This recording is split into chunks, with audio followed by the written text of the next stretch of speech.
Well, it's Facebook Friday. Linda and Dr. Gordon coming at you from Southeastern Fertility. Happy Friday. Happy Friday. And theme song? No, not this week, maybe? No, we're not wearing our shirts either. No. I know. Well, I we promise we'll go next week. That's right. I appreciate Susan standing in, last week. That was awesome. She did a great job. Yeah, she did a great job. I noticed that the nuclear explosions that Dr. Gordon seems to have once in a while was a topic of discussion. Well, I did not bring that up, and I have in fact never witnessed one. Really? And I don't want to. I just thought it was classic. Classic. I loved it. That speech you gave. That's the one thing I remember from it. All right. Well, slow burn. That's right. Well, that's it's interesting how your staff perceives you. See, you go through medicine, okay, and you start out and nurses know you're an idiot, you don't know anything, right? And then you gain a little bit more knowledge, and you go to new places, and people don't know you and stuff. But you have that imposter syndrome at times, right? I talk to my daughter about the imposter syndrome, right? And so people look at me and go, "You really know what you're doing?" And I remember when I think I got the imposter syndrome off my back here at Southeastern. So we were doing a natural cycle IVF. And the patient ovulated just before we were about to go ahead and do the egg collection. But I could sort of see this little area where the egg, I think, had just come out. So there's a little tiny bit of fluid in there. So I put the needle into that spot. We flushed and we got the egg. Yes. Remember that one? Remember that. Right? And people were like, whoa. That was like, so that's the equivalent of being called in, bottom of the ninth mark, right? Yeah. Runners at the corners. You're down by 2 runs and you crush a double, okay? And that's it. You're the hero. That's it's right. good to be the hero, right? Is. I like being the hero, right? I like being the hero, right? Some people say you're the hero of your own story. It's like, yeah, create a story. Right. I can be the hero of my story, right? That's right. So the story today that we're going to talk about is what about a trigger shot for IUI cycles? Okay. Okay, the question, and this is, Mark tracks our social media and the hits on the blogs.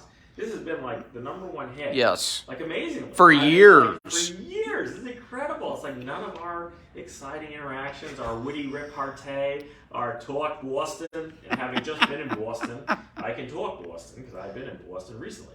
So anyway, none of that, right? But the whole thing is HCG trigger shot for IUI isn't necessary. Well, it depends. There you go. That's the answer. All right. Well, thank you for joining us on Facebook Friday. And we'll see you next week. Or what? It depends on what. Give them some examples. Okay. So I know one though. So the issue is, when you're going through your cycle for IUI, can you just rely on your ovulation predictor kits, or should you do a trigger shot? Okay. Now in IVF, we have to do a trigger shot because we're going in there to get the eggs, and we have to set the timer specifically so we know the eggs that we pull are going to be mature.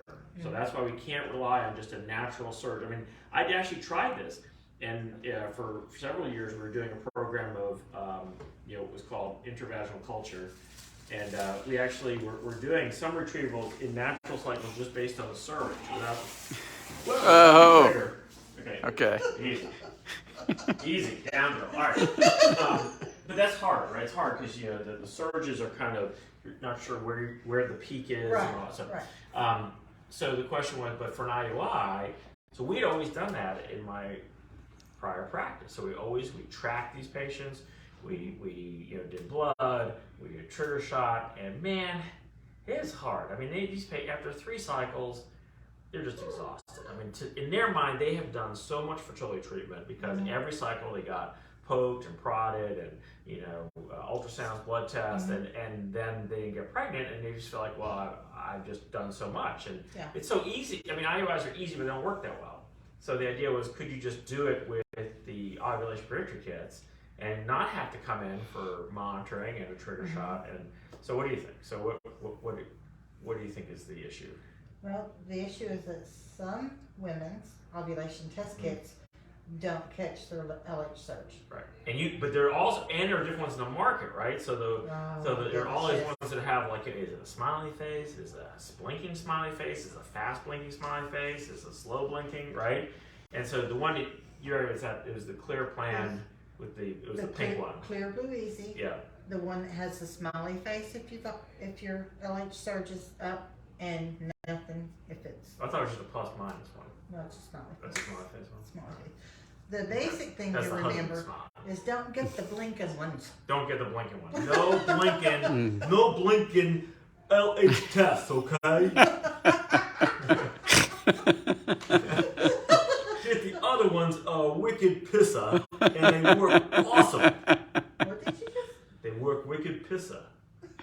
You haven't been to Boston much. All right, well, I get it. Yeah. So but here's the thing, That right? doesn't sound too good in the southern language. But if those kids just create anxiety because they don't seem to turn positive, you're not sure, right? Right. Then sure, come in. We can do ultrasounds, we can do blood tests, we can do a trigger shot to make you ovulate, right? Mm-hmm. The other thing I say, listen. I mean, we've got patients whose husbands are working offshore on oil platforms, things like that, and it's like, listen, if we don't get this IUI done by Tuesday, he's on a plane down to the Gulf. Yeah. Right? So there are reasons where, for scheduling, you say, I really would like to get the IUI this weekend, right? Because otherwise, I'm back working shift at the hospital, or, I've got patients scheduled, or I'm working the drive-through at Cookout, or whatever. I mean, who knows? Whatever, right? I'm just, whatever, life interrupts, right? Exactly. Right, so again, there are times, but, here's the big but. Don't look at me and say that. I didn't say we have a big but. Are the success rates any different for the patients who do a trigger shot? And we're talking about just now, we're talking about letrozole or Clomid or natural cycle IUIs. We're not talking about full stim type Right, IUIs, right? right. That's a different matter. But so do the success rates, are they any different? Do you have a higher rate of success when you use trigger shot versus not? Okay, I do not know this for sure, but I'm going to go with no. That would be right. That would be no. Because it would be nice, right? I mean, if it really does work better, We'd be doing yeah, it on everybody regardless. yeah, you want to do it, right? Because you want to get your best chance. But in fact, it doesn't. Now, that was a change for me to come here and talk to Dr. Keenan and say, well, don't you need to do that? He's like, no. I'm like, really? He's like, no. I was like, oh. So all of my Northern Virginia, DC, Maryland patients, I am sorry. Okay, I'm sorry that I made you fight the Beltway month after month to do IUI cycles, perhaps with monitoring that maybe didn't really matter. I am sorry. I apologize. Mea culpa. Sorry, we should have got hold of him first. That's right. Should have got a hold of first, right? So that's the issue of trigger, no trigger. So again, natural cycle, letrozole, or Clomid IUIs. If your LH kits, those ovulation test kits work, no difference in pregnancy rates. If they're frustrating, if patients are scared, if they have scheduling conflicts that they really would benefit them to be able to get that ovulation exactly in this window that works for them in terms of other things, sure. Do it. I mean, we won't trigger if it's not going to work, right? Right. It has to be within that range. Mature Within cycle. that range. So, I do have one more question. you bet. So, what is the difference in doing the ovulation testing first thing in the morning and between 12 and 2 p.m.? Probably about 6 hours. I'm gonna beat you. Well, you asked. I mean, that's, He's about good 6 at hours. He Yeah. called me big butt. I didn't say that. And then, I did not. now he's, I did not say that. I did not need to be reported for harassment on the. I mean, if there's harassment that goes on in this office, let me just tell you, it's flowing in my direction, not from me out. Okay, it's definitely coming. I mean, if I want to be treated like that, I just, You're just I a little stay. sensitive. That's right. You'll be all right. All right. So yes. Difference yes. for the patients. Well, I mean, because we tell them between 12 and 2. right. So is there a difference in catching that LH surge with the test kits, doing it first thing in the morning or between 12 and 2? Well, I think you have a better chance. I mean, most times you're gonna surge usually between that time of day. Okay, It so, doesn't mean you can't surge early, but that's more likely. so for the majority of the Yeah. patients, between 12 and 2 is going to be Correct. their LH surge. So, Right. so that's the best time to test. Right. Gotcha. Right. Sometimes the patient will call through the emergency line at like 2 a.m. and say, what do I do? I got up and I felt like I'm surging, so I decided to check at 2 a.m. And they call the physician on call and say, I'm surging. And of course, my question is, well, why are you checking at 2 a.m.? I say, well, I was up. So I figured I'd just check. I figured you're probably up because you're a doctor. I was like, you mistake me for a real doctor. I am not awake. Okay? So I think that to me makes more. Now, if you're worried you're gonna miss it, you could do it twice a day. I suppose you could do morning and afternoon. But we really feel comfortable with the timing. And again, if you think you've missed it or you're not sure how to interpret it, we're here. We're doing sonos. Linda's here doing sonos. Dr. Gordon's playing hooky, right? So there's somebody here to help. Isn't there somebody here to help? There's always somebody. There's always somebody to help, right? Right. Right. Okay. Right.